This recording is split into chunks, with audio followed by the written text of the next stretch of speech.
entramos ahora sí en nuestra mesa de análisis que va a estar buenísima. Ahora ya saben, tenemos aquí, como todos los martes, a Blanche Petrich. Bienvenida, Blanche. Gracias, Daniela. Gabriela Arévalo, otra vez. Bienvenida. Bienvenida acá, siempre todos. Y de este lado, ahora Carlos Brandt, la otra vez estuviste en jueves, ahora estás acá empezando los martes. Qué emoción. Director de proyectos de Oxfam. ¿Ah, sí? Sí, pues sí, a todos nos da emoción. Y Federico Anaya, abogado. Ya, ahora sí, ya estamos bien completos en esta mesa. A veces tenemos 3, a veces tenemos 2. Ahora estamos armando mesas, intentando que todas sean de 4 personas, con equilibrio, paridad, diversidad y pluralidad, para hacer buenas discusiones dentro de los marcos que tenemos, que yo digo, mi límite son los liberales, ¿no? Los liberales, a los anarquistas podemos discutir lo que sea. Con Salinas Pliego difícilmente podemos discutir algo, ¿no? Entonces, bueno, hoy ha sido el tema central y justo con eso quiero empezar, porque fíjense, vamos a ver si podemos poner un poquito el anuncio de su fiesta del de la que viene, el fin de semana.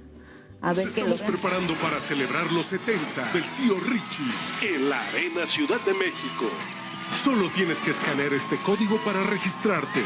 Te esperan grandes musicales, increíbles regalos y mucho más. La cita es el sábado 25 de octubre. Te esperamos. Bueno, si están todos invitados, quien quiera puede ir de nosotros a la fiesta de 60 años del trío Richie. Va a haber regalos, o sea, no puede pagar sus impuestos, pero sí puede organizar fiestones con muchos regalos para la gente que quiera ir a festejar con él. Empezamos de allá para acá, Blanche. ¿Cuál es la lectura que tenemos de este personaje? Sus posibilidades o no reales, de intereses, de electorales o nada más. Sí, es muy interesante y muy peligroso. Él obviamente está empeñado en la construcción de un personaje outsider, que viene de afuera, no del medio político, porque la sociedad está desencantada con los políticos, en teoría, y está construyendo una imagen para ser una opción presidencial, eso es obvio. Y tiene como favorable, digamos, la coyuntura de llenar el vacío que este fin de semana quedó más que patente, porque no hay ya nada del lado del PRI y del PAN, ¿no? El PAN con su renovación, pues no fue nada, absolutamente fue un cascarón vacío. Si lo va a lograr o no, si va a lograr remontar esta construcción de su personaje para colocarse en el escenario, hay como ejemplos en el mundo que dirían sí, es que estos outsiders de veras sí tienen una cabida, desde Zelensky y Orban y Trump, por supuesto, Milei, Noboa, se van colocando, construyen y de vez en cuando le dan en la diana y le atinan. Pero tiene un pasado, Ricardo Salinas, que lo hace muy poco creíble, porque no es un personaje que haya sido ajeno al Estado, ajeno a los favores de los gobiernos. Siempre se trató él de formar como el consentido de Salinas, de Gortari, el consentido y así sucesivamente, hasta Calderón, bueno, no, hasta López Obrador incluso. Hasta los primeros 2 años. Entonces, él realmente no es un empresario construido a sí mismo solito, es un empresario que ha sabido exprimir al Estado a su favor. Pero el problema es que muchas veces el tema de la memoria, ¿no? Si hay un campo fértil efectivamente en el anti-cuarta T, porque lo han alimentado desde, entre muchas otras, desde su canal de televisión, desde sus canales de televisión, sí hay un campo fértil y sí hay muchas veces esta falta de memoria, la gente no relaciona una cosa con la otra. Pero es un impresentable. entonces es probable que no pegue. Pues no sé si pegue o no pegue, pero hace un rato que teníamos una entrevista con Matthew Toller, nos decía, está tratando de salirse del imaginario del popular del evasor fiscal para entrar como víctima política, y ahí quizá estos coqueteos con el PAN, que bien nos decía, seguramente jamás se supeditaría al PAN, pero el PAN, a falta de figuras, quizás sí se supedite a Salinas. ¿Tú cómo lo ves, Gaby? Bueno, creo que Salinas Pliego nos mostró en su cumpleaños pues que es un personaje hueco y que no tiene nada que ofrecer, ¿no? O sea, puso su biblioteca como escenografía, porque yo creo que no lee un libro ni en defensa propia, ¿no? Ahí otras partes de poner un Bitcoin y las frases de libertad y no sé qué, que entonces ahí está como tratando de imitar entre Trump y Milei, ¿no? Las frases de Margaret Thatcher, ¿no? Invita al cumpleaños a los empleados que seguramente no tienen de otra más que ir, ¿no? Y yo lo que creo es que uno puede decir no tiene nada, o sea, las frases son frases pues bastante malitas, ¿no? ¿Cuál es el reto? Sacar a los zurdos, ¿no? Bueno, ahí le voy a pedir a Arturo que ponga risas de fondo. Dice, es que no basta tener negocios exitosos. Ja, ja, ja. O sea, ¿cuáles negocios exitosos? Y ese hombre lo que ha mostrado es que es un pésimo empresario, ¿no? Pero lo preocupante no es, y eso es donde creo que tendríamos que poner el ojo, el personaje en sí, que no tiene nada, sino que lo que hemos visto en otros países es que tienen una forma de operar que esa no hemos sabido cómo desmontar. Y tiene que ver obviamente con el uso de redes sociales, con el asunto de cómo funcionan las cuestiones algorítmicas y cómo hacen selecciones de la población para lanzarles mensajes que vayan más a la emoción. Por eso ese de sacar a los zurdos, ¿no? O sea, eso es en lo que tendríamos que estar pensando. O sea, obviamente las mesas de análisis y todo esto buscan como desmontar ese cascarón que bien decía Blanche, pero necesitamos pensar otros mecanismos de cómo ganó Trump, cómo ganó Milei, cómo ganó Nova. Bueno, Nova quizás se cosa aparte porque además tenía todo el aparato del Estado para meterle recursos. Pero creo que el principal asunto es ese, no es el personaje, sino los mecanismos de las nuevas plataformas, ¿no? Sobre los que se montan y que luego resultan efectivos. Y por último, yo diría, es bien difícil pensar que salga de su imagen de evasor fiscal, porque uno dice, bueno, si tiene para pagar a Chicago, seguro tiene para pagar impuestos. ¿No? Pues que los pague. ¿No? Eso sí. Pensaríamos, y justo a eso voy, porque tiene una deuda de más de 70,000 millones de pesos, que ya es suficiente para poner en riesgo algunas de sus empresas. Es como una buena parte de sus recursos. Y sin embargo, y le debe en Estados Unidos, debe en México, debe. Pero es un empresario que ha aprendido y que tiene tentáculos en muchas cosas. Tiene tiendas departamentales, tiene bancos, tiene medios de comunicación, tiene universidad. Y ya no me acuerdo qué tantas cosas nos estaba contando aquí, Ingrid, pero tiene como, dices, hay algo que le falte tener dentro de el espectro. Inteligencia. Decencia. También. Ya sacamos varias cosas. De todas esas Lotería. Cosas. No den ideas. Carlos, ¿cómo identificamos este modelo y sobre todo ese entramado político-económico que le hace tener tantos intereses en tantos lados, que hace difícil también atacarlo? Porque una cosa es sus empresas, pero tiene los medios. Claro. Y también no olvidemos que su historia de origen es una concesión del Estado, ¿no? Creo que lo más importante es, o sea, hoy es Ricardo, y es Ricardo porque es el más visible y es el más vocal y es el más abierto, pero podría ser cualquiera de los 22,000 millonarios que tenemos en México. Porque, ojo, incluso si pagara lo que debe, esos 70,000 millones de pesos, aún así seguiría siendo millonario en México. Y cuando hablamos de millonario estamos hablando de cifras monumentales, lo que te pone en la élite global, digamos, en el grupo selecto de los ultra ricos globales, no solo de México. ¿Y tenemos cuántos? ¿22? Tenemos 22 en este momento. Solo Ricardo tiene $5,500 millones de fortuna hoy. En tiempo real, Forbes lo publica día con día. Juntamos nosotras tres, ¿no? Mañana, Seguro. ahorita Ahorita nuestra con el vaquita cambio. nos sale. Y eso sale, sí, pareciera, ¿no? Que si le echas muchas ganas, te despiertas temprano, journaling, yoga, haces todo lo del manual, ¿no? El libro de texto, seguramente vas a ser millonario. Y no, en realidad lo son porque tienen la captura de bienes del Estado que explotan y además tienen unos comportamientos de usura, hay que decirlo con todas sus letras, unas tasas de interés brutales que se benefician de la pobreza y de la falta, digamos, de las carencias de millones de personas en este país. Por eso el combate a la pobreza es opuesto a lo que esas personas buscan. Yo tengo 3 puntos centrales sobre Ricardo, porque no es solo Ricardo, podría ser cualquiera de esos 22, como decía, pero además, lo decíamos la semana pasada, son fortunas que se mantienen intactas, de 153 a 154 mil millones de pesos entre 2018 y 2025, es decir, no hubo cambios en ese grupo selecto, pasaron de 10 a 22,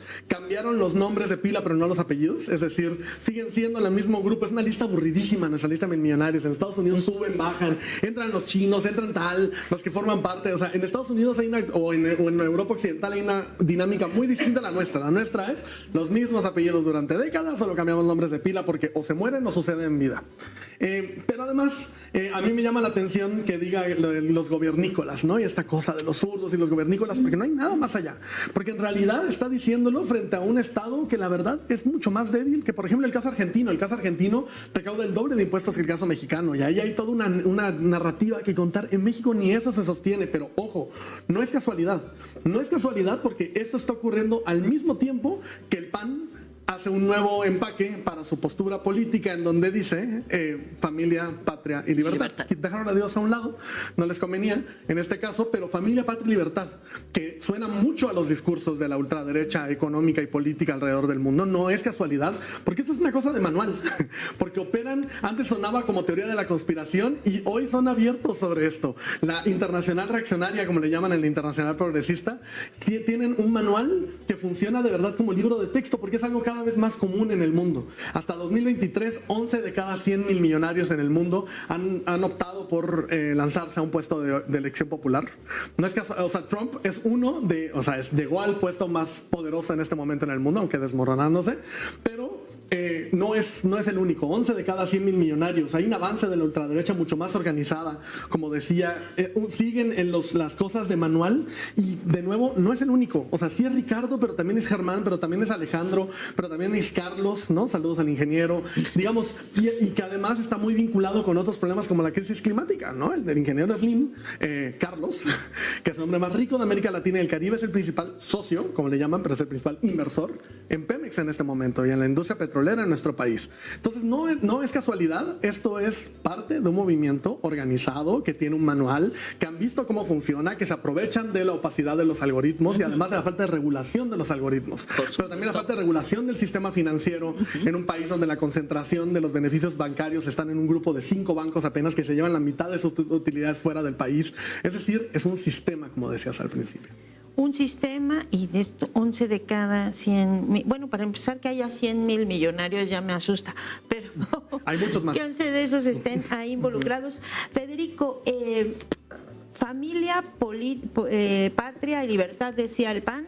Vida, propiedad y libertad, dice Salinas Pliego, y Verástegui les dice, y les faltó Dios. ¿Cómo acomodamos esas piezas en el tablero en el contexto de México ahorita? No estoy seguro que queramos aliar o no se acomodarlas. pueden aliar. El trabajo de acomodarse es de ellos, es la derecha. Y la buena noticia es que están desacomodadas. O sea, que Verástegui reclame que Dios tiene ahí un lugar, nos está diciendo que tienen un debate ideológico fuerte. Ahora, yo agregaría una cosa a lo que dijo Carlos. Esto no tiene décadas, tiene centurias. Si somos honestos, la clase opulenta mexicana es novohispana. Ahora, eso precisamente nos da una idea de parte de sus divisiones. Los más antiguos, que por ejemplo hay corredores y notarios públicos que antes eran escribanos públicos y que son las mismas familias durante 7 generaciones. probablemente se hubieran puesto a Dios y les cae bien Verástegui, pero les parece que Verástegui no es presentable. Ojo, la ventaja para el resto de la población de que esta casta tenga tantas divisiones, no hay que echarla en saco roto. Ahora, hay otro detalle interesante. El señor Salinas parece que tiene todo, ¿verdad? Los medios, la universidad, todo lo que dijiste tú. Pero le falta algo, le faltan votantes. Y ahí, yo creo que ahí la historia sí impacta. Yo no estoy tan de acuerdo con que la gente no tenga memoria. Nuestra diminuta clase media no tiene memoria. Pero los de abajo no les queda otra más que tener memoria porque si no, no sobreviven. Deben desconfiar de los de arriba, en principio. Y esto es uno de los recordatorios plebeyos del obradorismo al sistema político mexicano. La gente sí se acuerda que antes se llamaban escribanos públicos y antes eran el conde de Regla y antes eran los mismos mineros y los mismos propietarios que ahora nos están vendiendo en Electra. Y también distinguen que hay nobleza vieja y nobleza nueva para empezar a mezclar las cosas. Pero yo agregaría a esas divisiones, yo creo que no debemos nosotros buscar cómo se acomoden. Un horror ayer en la noche, en el espacio de opinión de Televisa, andaban tristes porque el PAN no terminaba de hacer bien las cosas. No hay que ponerse tristes, es una buena noticia que la derecha no esté bien organizada. Pero el problema es que el peor y más peligroso intento de la derecha es Salinas. Y pongámosle a Salinas Pliego la parte ideológica. Sí trae un discurso. Y es un discurso que podría convencer un poco más allá de su clase media diminuta que sí le falta memoria. La cuestión del hispanismo contra el indigenismo dividió mucho a la sociedad mexicana en el siglo XX y la sigue dividiendo. Es un problema real, verdadero. Y este señor se agarró a Zunzunegui y está haciendo propaganda en las redes sociales diciendo que el hispanismo es bueno. Es el empresario héroe. Lo que acabamos de ver es Rico MacPato y el tipo de letras que utilizó para anunciarse es de superhéroe. Ahora, hay lectores de cómic en esta nación, en esa clase media que no tiene memoria, pero sí tiene superhéroes, que sabe que en el fondo Superman era medio comunista porque su primera aventura fue contra una corporación que producía carros, que aparte estaban mal hechos y mataban a la gente. Es decir, la sociedad es un poco más compleja de lo que este señor pretende, pero es peligroso eso. Y lo más importante, termino con eso, el anticomunismo. Anda circulando en la red un debate muy interesante entre un profesor normalista contra Marx Arriaga y Nora Rubalcaba, que es la senadora de Morena por Aguascalientes. Están en Aguascalientes, están discutiendo todavía ahora los libros de texto. Y este profesor dice, pero ustedes usan a Paulo Freire, que es un marxista, y eso está mal. A ver, lo interesante es que esa es uno de los espacios reales de debate. O sea, los profesores están discutiendo qué tipo de educación están dando. Y ahí hay un debate comunista-anticomunista. Eso es una victoria potencial de este hombre, que está planteando desde un medio de comunicación masivo, tele abierta, ese tipo de discurso. Ahora, qué bueno que Marx y los morenistas siguen defendiendo los libros de texto, porque aparte de todo, lo que no terminé de ver en ese debate es si discutieron si hay algo mejor que Freire. Y lo interesante es que se van a encontrar algo mejor que Freire en Estados Unidos, van a encontrar a Dewey. Y Dewey era la cosa más roja que puedes encontrar en el Estados Unidos de 1930. Ideológicamente la izquierda puede ganar bien los debates, demostrando que es mucho más sensata su propuesta que la derecha.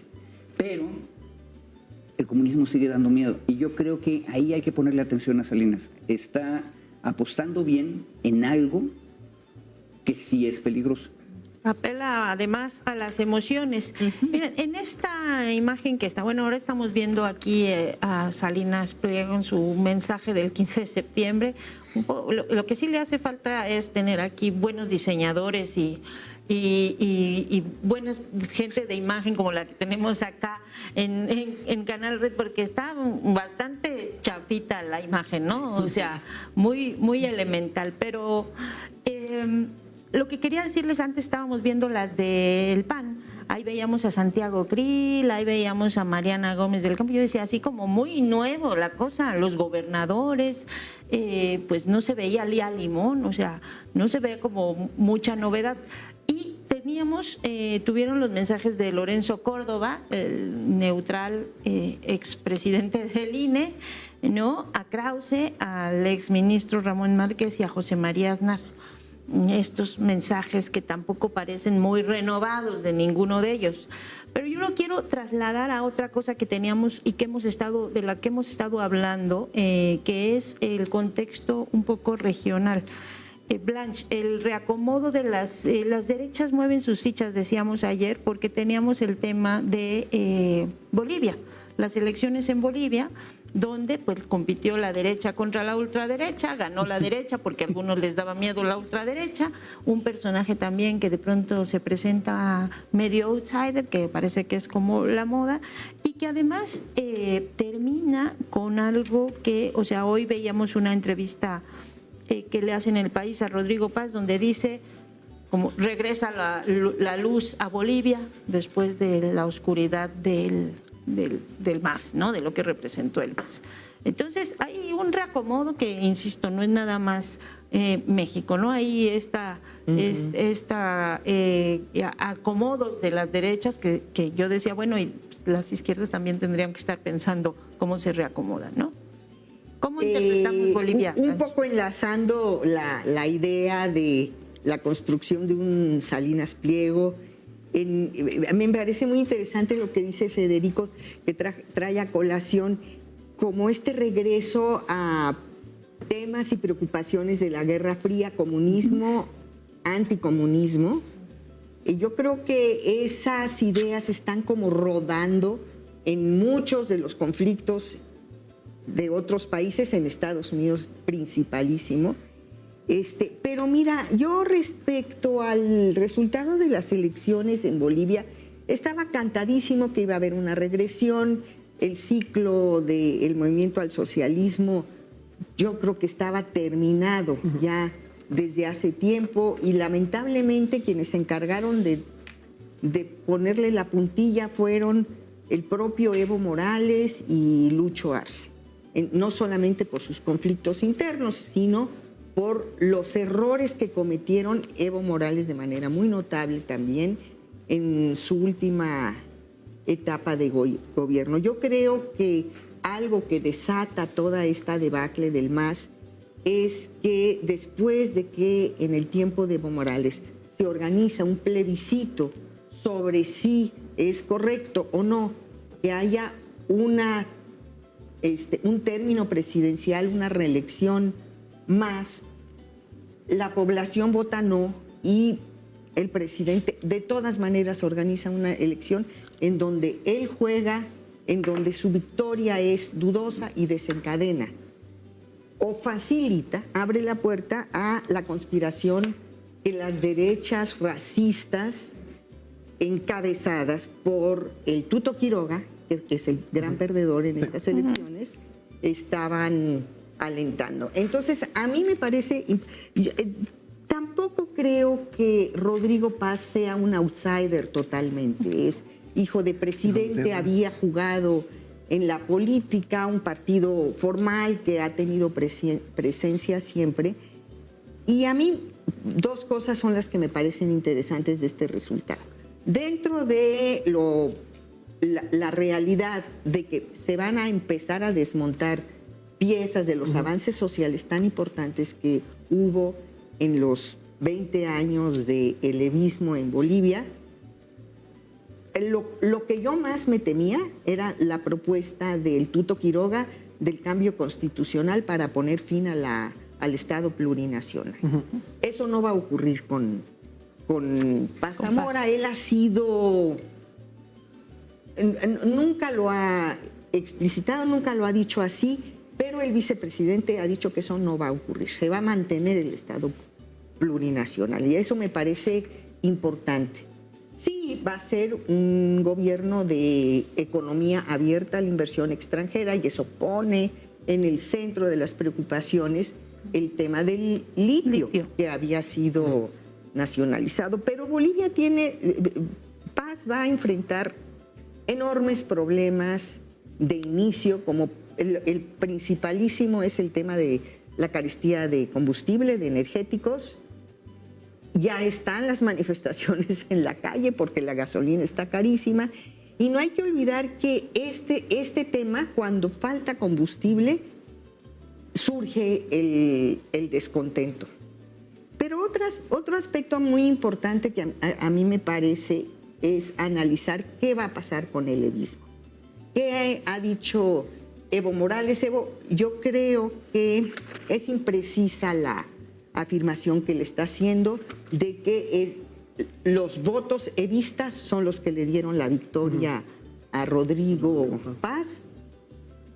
Hay otros análisis que establecen que son los desencantados del evismo los que han votado mayoritariamente, los que fueron el que le dieron la victoria finalmente. La derrota importantísima. A mí me parece muy importante que haya perdido Quiroga, porque él fue el enemigo número uno desde el primer momento del triunfo de Evo Morales. 20 años se dedicó a promover, entre otras, el golpe de Estado que llevó a la presidencia a Yanín Álvarez. Ahora, él dice Evo Morales que como ganó con sus votos, esto no es un cheque en blanco. ¿Dónde está Evo Morales? Está atrincherado en su región, entre su gente, el núcleo más duro del evismo. Y a mí me preocuparía mucho que en aras de defender las conquistas populares de estos 20 años, apostaran por este núcleo duro, apostara por la ingobernabilidad. Porque Bolivia es realmente un país muy complicado que ha tenido periodos muy negros. Bueno, el Tuto Quiroga es el heredero de la dictadura bancerista, ¿no? Bueno, no hay que olvidar el detalle. Yo creo que lo deseable para Bolivia es que con este apoyo de los sectores indígenas y más progresistas pudiera atemperar el retroceso que necesariamente va a significar esta desaparición del MAS como movimiento al socialismo como opción en el país. Gaby, nos dice Blanche, un poco qué tanto pesan, y eso es la pregunta más bien, estas decisiones o estas equivocaciones de los gobiernos progresistas al final abrirle la puerta a las derechas. O sea, evidentemente hay una derecha moviéndose, que es lo que ya estamos viendo. Evidentemente hay una intervención de Estados Unidos también en todo, y ahorita más, eso vamos ahorita, pero o sea, ¿cuánto pesa que uno además les diga pásale a estos compañeros? Yo creo que digamos, como los errores más que el pásale es los cambios que no logran hacer en las cuestiones de ingreso de las clases menos favorecidas. Pero ¿no? en Bolivia sí lo había hecho Evo. Y en general en casi todos estos gobiernos ha habido importantes ajustes, por lo menos en la salida que no logran de todas maneras revertir la desigualdad. Ahí Oxfam tiene un informe en Bolivia a propósito de mostrar cómo sí hay, digamos, mejorías en el ingreso, pero no necesariamente en revertir las desigualdades y en atacar a los grandes empresarios.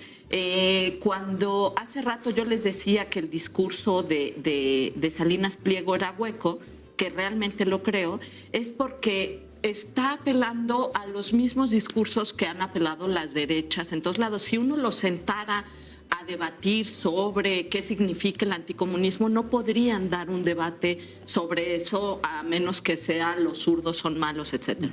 ¿Qué es lo que pasa? Y ahorita Carlos lo decía, es que existe, digamos, un sistema en las plataformas que amplifica eso porque van directo a la emoción. ¿Y qué no han hecho los gobiernos? Que ahí sí están los más millonarios de los más millonarios, ¿no? En las grandes plataformas, regularlas.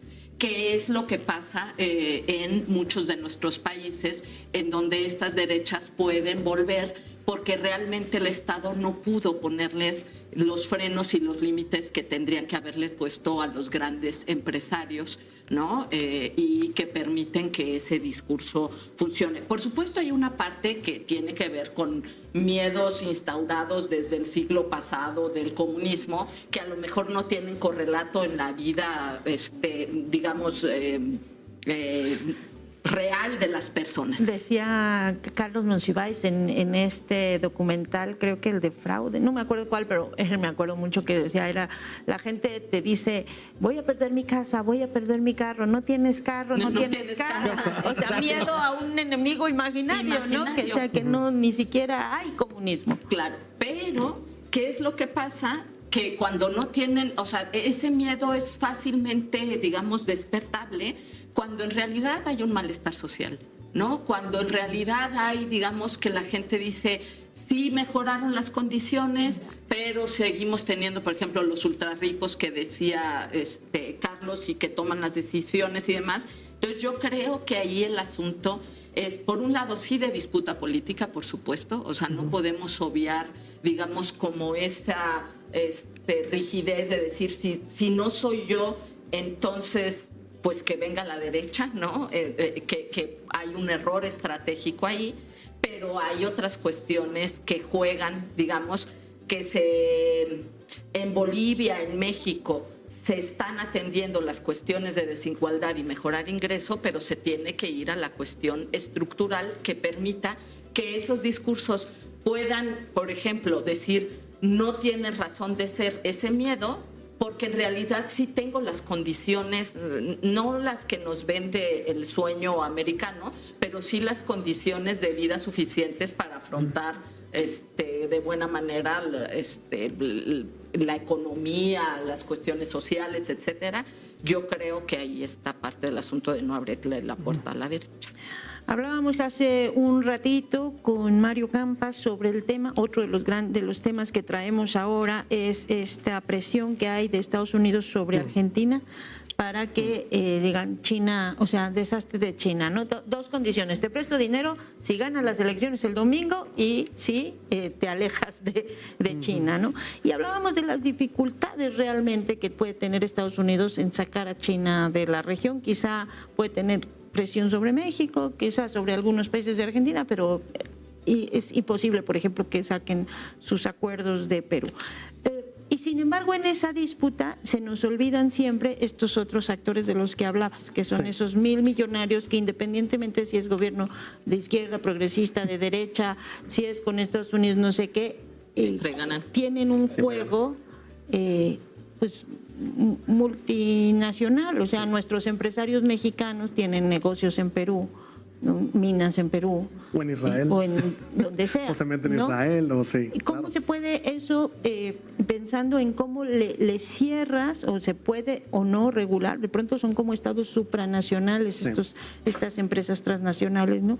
Entonces, ¿hay posibilidades o no de regularles para no abrirles ahí tanto cancho para que tengan tantas opciones, pues? Sí, sin duda. Yo solo quiero hacer un recordatorio breve antes de pasar al tema de qué pasa con esa disputa, que es pues que la derecha maneja mucho mejor sus contradicciones, ¿no? En la izquierda estamos siempre pensando en el matiz, en que el no tienen cuidado. contradicciones, porque ellos tienen piensan muy clara la línea y quizá las divisiones las empiezan a resolver conforme se dan cuenta. Por ejemplo, en la marcha tras la renovación del partido del PAN, lanzaron, había en la marcha una disputa muy fuerte si había o no una bandera LGBT. Mientras tanto, el presidente del partido sale en una entrevista al día siguiente diciendo que ese es un tema trascendido, que ya ni hay que hablarlo. Por supuesto que va a ser una disputa interna, no queda duda, pero son pequeñas, cuando piensas en comparación de las grandes disputas de la izquierda, ¿no? Y los matices que cuidamos en la izquierda y, discursos sencillos, potentes, articuladores. Nosotros decimos, sí, pero agrégale tal adjetivo y tal palabra, no vaya a ser, porque además tenemos otro problema, de cara al de los de abajo,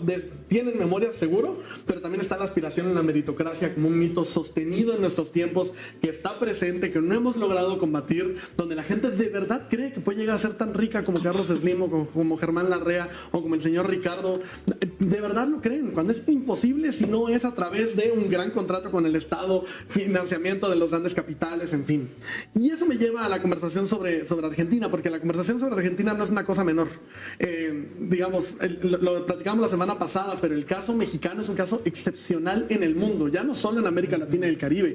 El mundo entero ha visto una llegada masiva de comercio y de inversiones chinos, al punto de que en apenas 20 años, lo decía también la semana pasada, el cambio de quién era el principal socio entre Estados Unidos y China transformó al mundo, mientras en México seguíamos profundizando un tratado como el Telcán, ahora Temec, hasta lo renovamos y le cambiamos la carita y dijimos es un tratado nuevo, de nueva generación, pero era lo mismo que habíamos tenido, muy parecido, con elementos reglas, sobre todo en el tema laboral, ¿no? Que era, laboral, digamos, porque hacíamos dumping laboral y nos dijeron ya se acabó, no pueden pagar tampoco a sus trabajadores. Es increíble que tuvieran que decírnoslo desde afuera, pero bueno, ya estamos ahí. En Argentina tienen un caso muy distinto, porque la agroindustria en Argentina, sobre todo los empresarios de la soya, son grandes dependientes del comercio con China. Las inversiones chinas han pagado por infraestructura en toda América Latina. Mencionabas Perú, a mí me parece emblemático el caso del gran puerto que se inauguró Shanghái en Perú hace apenas hace unos cuantos meses, que nos recuerdan que China llegó para quedarse en la región en más de un sentido. Quizá van a enfrentar resistencia, pero en el resto de la región ya están en una posición muy difícil. Ahora, lo de Milei frente a Trump no es una cosa menor, porque es Estados Unidos una vez más, ahora sí utilizando canales muy directos y muy abiertos, diciéndoles: si votas por la alternativa, no va a haber dinero, aunque ya les firmaron el swap y ya está el acuerdo hecho por $20 mil millones con posibilidad de duplicarlo eventualmente. Estaba ahí la posibilidad. ¿Qué tanto es ese dinero? Pues en Estados Unidos pagaría insulina por 25 años a todas las personas que lo necesitan hoy en día. Es un mundo de dinero del que estamos hablando cuando decimos es mucho dinero el que le está soltando Trump. Ahora, de nuevo, recuerden la cifra, le soltó $20 mil millones. Ricardo tiene una cuarta parte de eso, Carlos tiene 5 veces eso en este momento. Es decir, sí son cantidades grandes, pero no debemos olvidar el rol que juega alguien como Galperín, ¿no? El gran millonario argentino, el dueño de Mercado Libre, que se llevó Mercado Libre a Uruguay, y eso tiene todo que ver con tu pregunta, porque Argentina es un recordatorio de lo que pasa cuando a los millonarios les permites mantenerse como hemos hecho en México ahora. Ahí está un riesgo latente, un espejo en el que hay que mirarnos, porque lo que pasa cuando no los tocas es que hay amenazas latentes de nos vamos a ir del país, ¿no? Y que Galperín lo cumplió y se fue, cruzó el Río de la Plata y se puso del otro lado. Aquí en México dicen nos vamos a ir. Yo quiero ver que Carlos, Ricardo, Germán se vayan de México.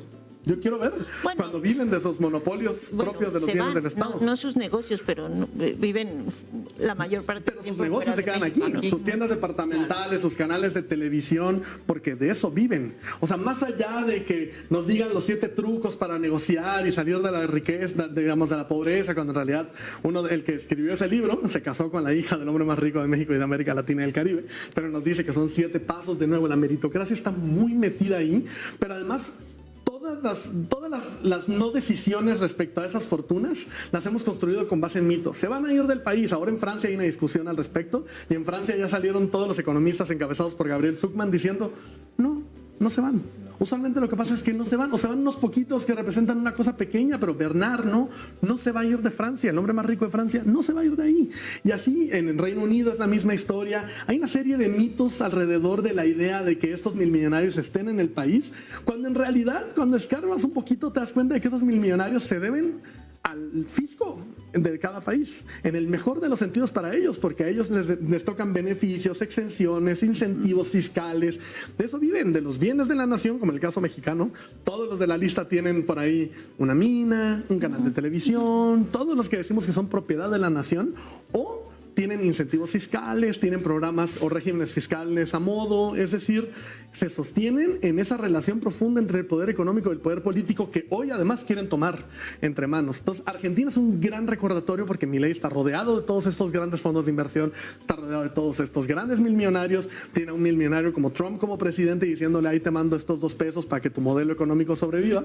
Y mientras tanto, la sostenibilidad del otro lado es algo que no nos hemos cuestionado, porque Bolivia, yo creo que el gran recordatorio que nos da Bolivia, pero también el chavismo mismo, es que no puedes depender del precio de una commodity. Es que la conversación de nuestros tiempos es o les cobras en donde esté el dinero o esto va a seguir pasando y van a ser los ciclos eternos en donde la aspiración y la meritocracia le va a ganar a esto. Claro. Federico, estamos desde 2018, se supone, intentando un cambio que no es muy drástico, es más, siempre más lento de lo que creemos, ¿no? En este modelo. O sea, por lo menos fortalecer más algunas, recuperar la rectoría del Estado en muchas cosas, cobrar impuestos, aunque sea solo a uno de los todos, ¿no? O sea, intentar una cosa que sin llevarnos a las expropiaciones y a una ruptura fuerte con el capital, sí nos vaya separando el capital. Por lo menos eso es lo que hemos ido entendiendo de lo que significa esta cuarta transformación en este tiempo. ¿Cuál es el margen real y posible, desde como lo ves, de que pudiéramos movernos un poquito más rápido en este contexto en el que estamos, además, con las presiones de los empresarios, porque ninguno va a querer perder, ¿quién va a querer perder sus privilegios? ¿Los 1,000 millonarios? No. Con las presiones de Estados Unidos, con las presiones incluso internas, tenemos inundaciones. Hoy se presentó este programa integral que me parece muy interesante de atención al cáncer cervicouterino, que me parece fundamental porque ahí se va un montón de temas en la atención después en la no prevención de la salud. Entonces, con muchos problemas estructurales en el país y aparte con todas estas presiones, ¿en qué marco se puede mover realmente el gobierno?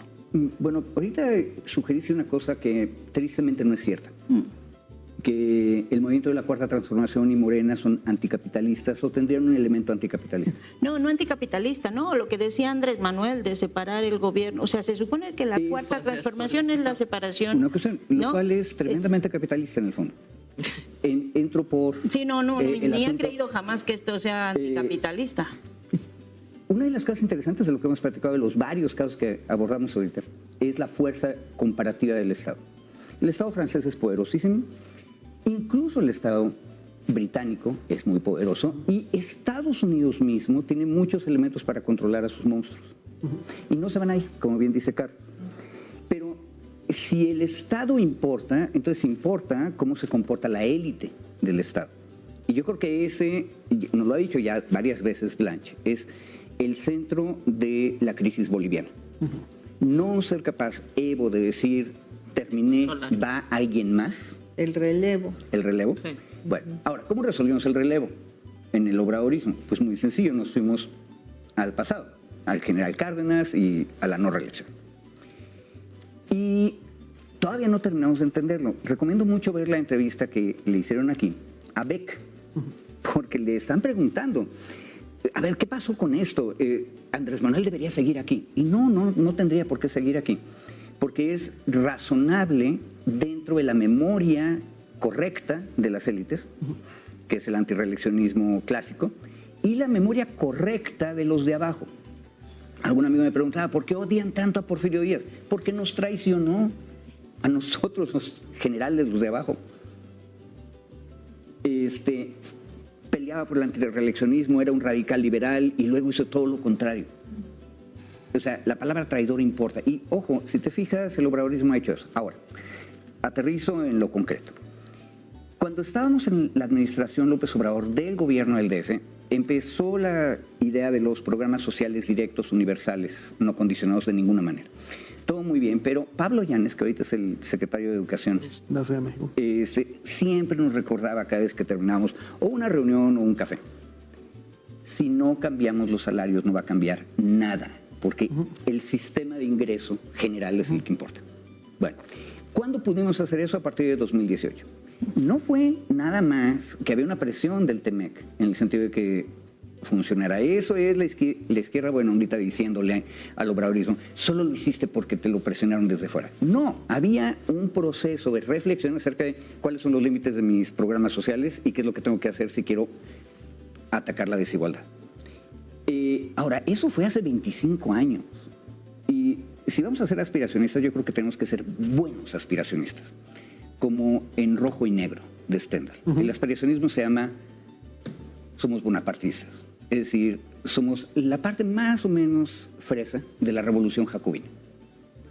A ver, explícanoslo bien, Federico, porque yo ya te estoy perdiendo entre los jacobinos y los aspiracionistas y los napoleónicos. Una cosa, en la novela, el héroe del chico es Napoleón, que es el aspiracionismo más bobo de los de abajo tratando de volverse emperadores y nobles, pero también es la demostración de que los de abajo son los que tienen la iniciativa. Es un símbolo bien contradictorio y muy peligroso.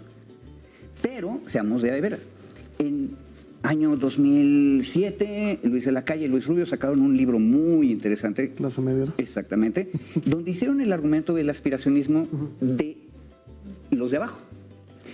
Pero Luis de la Calle en alguna ocasión, platicando sobre su libro, me dijo, y tenemos que cumplirles, ojo, me lo dijo en 2007, tenemos que cumplirles porque si no, no vuelven a votar por nosotros. Bueno, eso ya pasó, es tiempo pasado. Esa es la razón por la que en 18 ganó la izquierda en México. Entonces ahí hay otra cosa importante. Ahora, ¿se les cumplió? Sí, en buena parte, porque pudimos entrarle a discutir la cuestión del salario. Segunda cosa, México, contrario al resto de Latinoamérica, no depende de una sola commodity. Y la parte loca de la historia es que por más que haya Trumps en Washington, no pueden zafarse de nosotros. Estoy diciendo otra locura. Que no nos fue estructuralmente tan mal entrando a la economía norteamericana del septentrión. Pero, ojo, ¿tenemos bien portadas a las élites? No. Los escándalos de inconsistencias éticas de parte del liderazgo de Morena son gravísimos en ese nivel, porque se parecen a las metidas de patadero. El problema de no manejar razonablemente los factores económicos, Venezuela es nuestro coco, tenemos que tener cuidado de no llegar ahí, pero también tenemos que atrever a hacernos más. Y un último detalle, hay una división fuerte en las castas superiores. Salinas Pliego no es el único al que le hemos cobrado los impuestos. Vean ustedes la entrevista de él con Ramón Alberto Garza, donde regaña a los empresarios, por cierto, mexicanos y extranjeros, que doblaron, según él, las manos ante el SAT y pagaron. Hay una parte de la élite mexicana que sabía que México era el que cobraba menos y que sabía que podían acomodarse. Felices, seguían sin pagar. Pero si les llegaban y les cobraban en serio, estaban dispuestos a pagar. Menos Salinas Pliego, que está muy enojado porque los otros cedieron, según él. Ahora, ¿qué te dice eso hacia adentro de esa élite?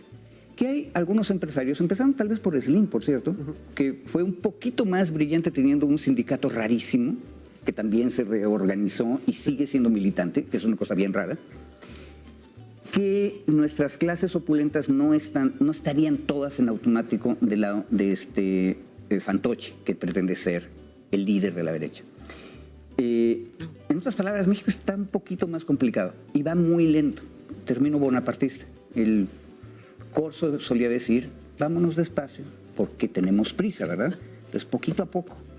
Entonces, lo de los salarios, lo de los programas sociales, lo de la reforma fiscal, poco a poco, primero cobremos todo lo que tenemos ahorita en las leyes y luego vemos si cambiamos las leyes. Y otro detalle, prudencia, nunca te pelees con todos al mismo tiempo. Esa es una base central del obradorismo, que creo ni Venezuela, ni Bolivia, ni Argentina han cumplido con eso. Bueno, alguien que está peleado con todos es sin duda Donald Trump. Bueno, con los demócratas, con los de acá, con los de allá, ese fue el último tema. Y se los dejo ahí porque tenemos estamos ya casi por cerrar la mesa y ese fue el otro tema del que hemos estado hablando hoy. Trump peleado hacia afuera, con muchas resistencias importantes para su despliegue militar en el Caribe, sobre todo de Colombia y de Brasil, que no le están prestando el cancha para que despliegue más sus buques ahí alrededor de Venezuela, y eso es importante. Trump peleado también cualquier cantidad de personas fuera de Estados Unidos, pero también dentro de Estados Unidos, con resistencias importantes, pero todavía con una buena dosis de popularidad, que para muchos, platicábamos con Laura Carlsen, es sorprendente, ¿no? O sea, cómo puede todavía tener popularidad. Entonces, una última reflexión, Blanche, ¿de eso o de lo que tú quieras? Cuando dijiste no hay que pelearse con todos al mismo tiempo, pensé en Colombia, no en Estados Unidos. Pero bueno, yo creo que aquí es muy interesante. Hay una pincelada ahí de color que a mí me dio un poco de risa y cosa. Al mismo tiempo que había 7 millones de personas marchando en más de 20 ciudades en Estados Unidos, en Mar-a-Lago hubo un banquete de recaudación de fondos organizado por Trump, en donde cobró $1 millón por plato. ¿No?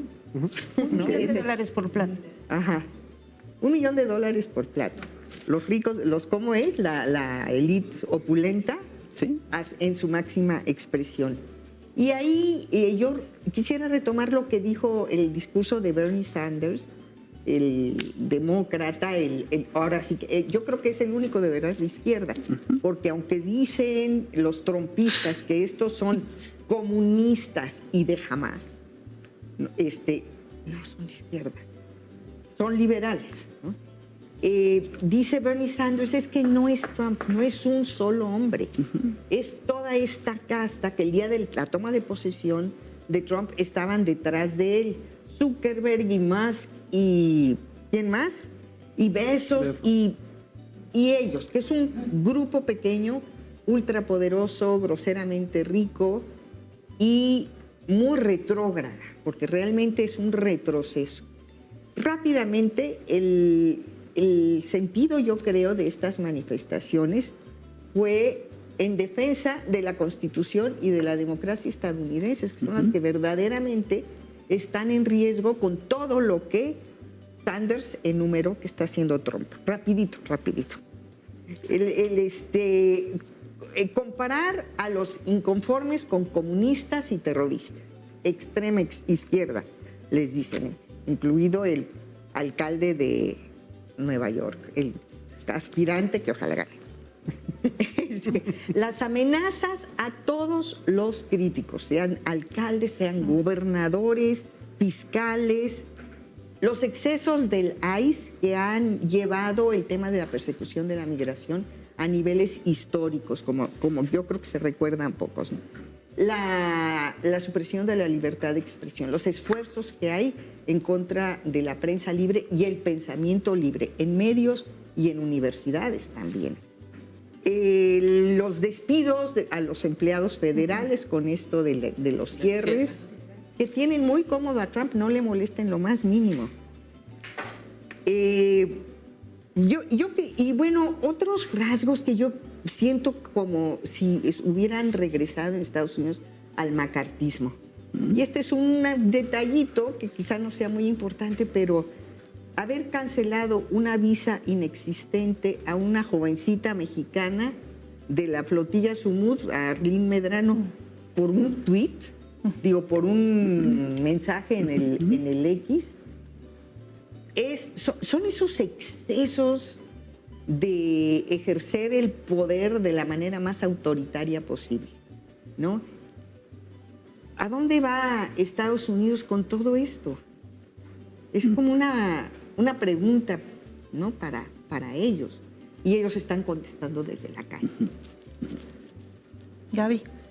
Bueno, yo creo que Bernie Sanders no es de izquierda. Y eso hay que reivindicarlo, porque entonces dejamos muy bajita la vara de qué es lo que tendría que ser de izquierda. Creo, y al contrario, lo que creo es que Trump lo que está es ampliando las contradicciones que el propio sistema gringo ya tenía. Creían que tenían libertad de expresión cuando tenían un montón de candados, ¿no? Creían que los demócratas no deportaban cuando sí lo hacían, y ahora lo que hace es hacerlo de manera mucho más violenta y descarada, pero esas políticas ahí estaban entre demócratas y entre republicanos. Lo que creo es que sí hay, digamos, como una disputa muy importante porque los demócratas no ven cómo podrían regresar al poder si le siguen dejando a él acumular, digamos, como todos estos mecanismos que está haciendo para controlar el gobierno, etcétera. Y creo que ahí está la oportunidad de que esa cara más fea no sea la que controle Estados Unidos, pero las otras también son feas, ¿no? Y las hemos vivido. Creo que lo que pasó, por ejemplo, también con Milei, también genera tensiones allá. O sea, no les está gustando que le den esa cantidad de dinero, afecta también a ellos, sus productores de soja, etcétera. Entonces, creo que ahí también está parte de las tensiones que está viviendo. Y bueno, además le hace siempre poco favor a esos países, porque al mismo tiempo que les dice que los va a rescatar, sale a decir, pero están muy mal, están pero muertos, o sea, están muertos. Ahí está el asunto, así como les decía yo hace un rato, tienes que resolver, digamos, las cuestiones económicas de la gente y de una vida digna. Pues ahí está la oportunidad que siempre se nos abre a la izquierda, porque la izquierda lo único que hace es profundizarla, y Argentina es la muestra, ¿no? Entonces creo que lo que necesitamos es sí una dosis discursiva que nos lleve a por qué no hemos podido desmontar la cuestión del aspiracionismo, ¿no? Y otra parte que nos lleve a incidir en desmontar las grandes desigualdades, que no sean solamente redistribución, que Bolivia nos muestra que ante crisis económicas esa redistribución fácilmente se viene abajo, ¿no? O sea, les pasó con la crisis del COVID, etcétera, sino cómo profundizamos un poco más. Pero, digamos, como estos avances siempre van a seguir enriqueciendo a unos poquitos, eso es lo que le marcan en Estados Unidos, ¿no? Dice, esas ayudas que está dando Estados Unidos en realidad es para enriquecer a BlackRock, etcétera, y no realmente una cuestión que le convenga a las economías y a los agricultores, etcétera, de Estados Unidos. Entonces, ahí sigue estando la oportunidad, creo yo. Ahí está la oportunidad, Carlos. Sí, ahí está la oportunidad, y sobre todo creo que lo que está pasando dentro del Partido Demócrata es un muy buen recordatorio de cuáles son las disputas a librar. Yo creo que el gran digamos, donde Bernie perdió el faro fue la discusión sobre Israel, ¿no? Y la postura sobre Israel y la defensa. Ahí muestran que no son de izquierda. Ya, y que además el poder económico sí tiene, digamos, sobre todo en Estados Unidos, donde el poder económico está fuertemente vinculado con los resultados electorales y quién te apoya con los super PAC y demás. Pero a mí me gusta mucho pensar en la esperanza, y hago las comillas muy en grande, que presenta Zohran Mamdani, que es el candidato demócrata a Nueva York en un par de semanas, sobre todo porque él junta dos cosas que me parecen fundamentales, que está bien recordar, no comprárnoslo como libro de texto, pero uno es el día a día de las personas, lo cotidiano de la política, ese recordatorio de que esta no es la conversación sobre algo que pasa lejos de tu esfera, sino que esas grandes decisiones importan porque importan en cómo mueven tu día a día, ¿no? Quién es dueño de ciertos medios, quién en los precios de los productos, digamos, qué tan caro o barato sea la vida en un espacio, todo guarda relación con la política, es profundamente político. Entonces recordar que esa vida cotidiana es profundamente política, pero por el otro lado, la oportunidad de presentar políticas que parecieran radicales, pero que en realidad eran cosa habitual en la izquierda, incluso la más moderada, hace 40, 50 años. La socialdemocracia lo defendía hace 40, 50 años. Algo tan básico como impuestos a los más ricos, porque yo creo, digamos, y parece, y lo platicamos la semana pasada, parece muy bien el incremento de los salarios para la parte más baja de la distribución. Dos de cada 3 personas que salieron de la pobreza se explican por eso, 1/3 apenas por los programas sociales. Y está muy bien. No olvidemos que la desigualdad, digamos, se ve así, ¿no? Entre más lejos esté esto y esto, más desigual es la sociedad. Ahora lo que hemos hecho es aumentar esto, la parte de abajo, pero esto de acá arriba, lo dije con las cifras del principio, se ha mantenido intacto. Y estoy hablando no de el 1%, estoy hablando de verdad de las 22 personas más ricas de este país. Es un recordatorio de que la redistribución importa tanto como la predistribución, es decir, los salarios importan tanto como las políticas fiscales que hagan que, uno, tengas un Estado más fuerte, pero además, 2, tengas la posibilidad de redistribuir con bienes y servicios públicos, que ahí es donde los Salinas Pliego de este mundo se están beneficiando. Ricardo está ganándolas todas, porque en donde el Estado cede, él privatiza. donde el Estado deja pasar, él y sus colegas de ese grupo de 22 toman. Y ahí es donde está el recordatorio para las izquierdas de que hay que hacerlo cotidiano, pero también que la apuesta por la economía es un asunto profundamente político, y ese es el momento que nos toca vivir en este momento, el recordatorio con Estados Unidos como espejo. Federico. Hay un detalle. Luego, esta frontera que siempre ha sido artificial del río Bravo, hay que olvidarla. Estados Unidos está viviendo básicamente la misma crisis que el resto de las repúblicas americanas.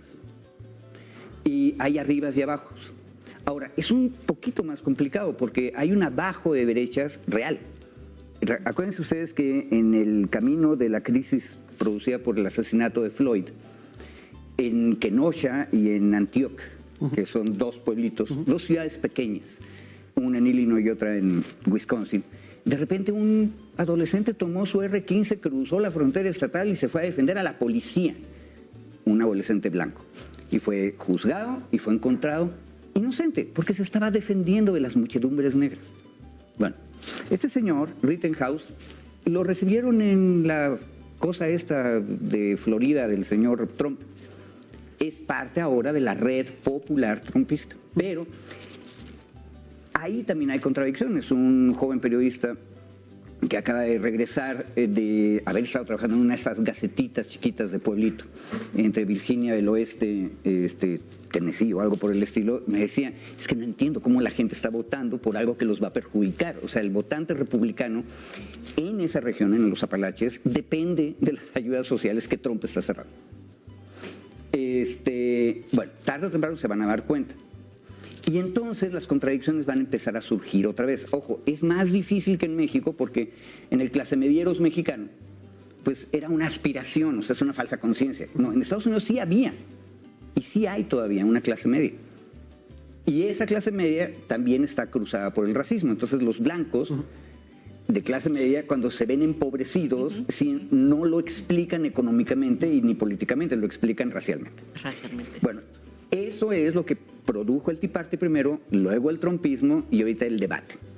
Ahora, es mucho más interesante la identidad compleja de Mamdani en Nueva York y va a ganar. Ahora, la pregunta es ¿qué es lo que sigue? Bueno, nada más apunto dos cosas. Ya dije arriba y abajo. Hay una decency, dicen los angloamericanos, básica. Y esa deberíamos copiarla porque hay cosas que se ven mal arriba y abajo, no importa si eres campesino o vives en la ciudad. Y Trump está cruzando esa raya sistemáticamente. Eso está indignando a la gente porque está descubriendo que ese me caía bien, pero en el fondo es indecente, en el mejor sentido de la palabra indecencia y decencia. Y problema, ¿qué otra cosa está cruzando Trump? Los límites constitucionales. No le hemos dado aquí en México importancia al pleito de las guardias nacionales usadas en contra de sus propios estados, ni los gobernadores que se están organizando para resistir a eso, y más importante, la guerra de la redistritación.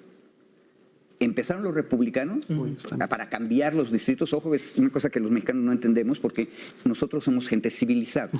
Tenemos una organización electoral nacional que organiza los distritos en todo el país.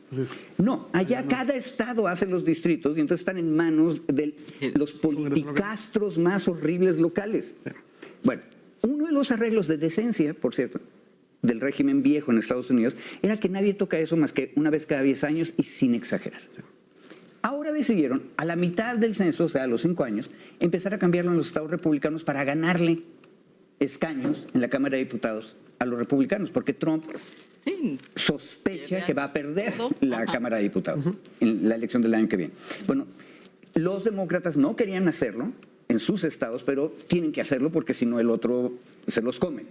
Eso es romper un arreglo constitucional, que era un arreglo verbal.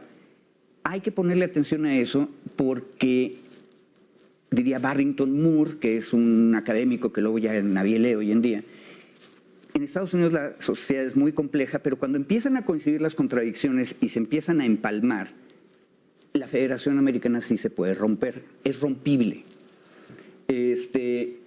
Entonces, Dios te oiga, Dios te oiga. No creemos en Dios. A ver, no, una cuestión. Tenemos 30 millones de nuestros ciudadanos viviendo allá y no desearíamos que se les rompa.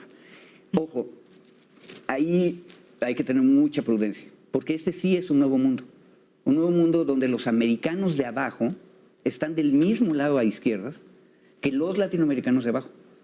Y si no entendemos eso y hacemos una lucha verdaderamente internacional, y sí, ya sé que sueno como Flores Magón y sus amigos gringos, pero si no lo hacemos, no vamos a salir de Perico Perro.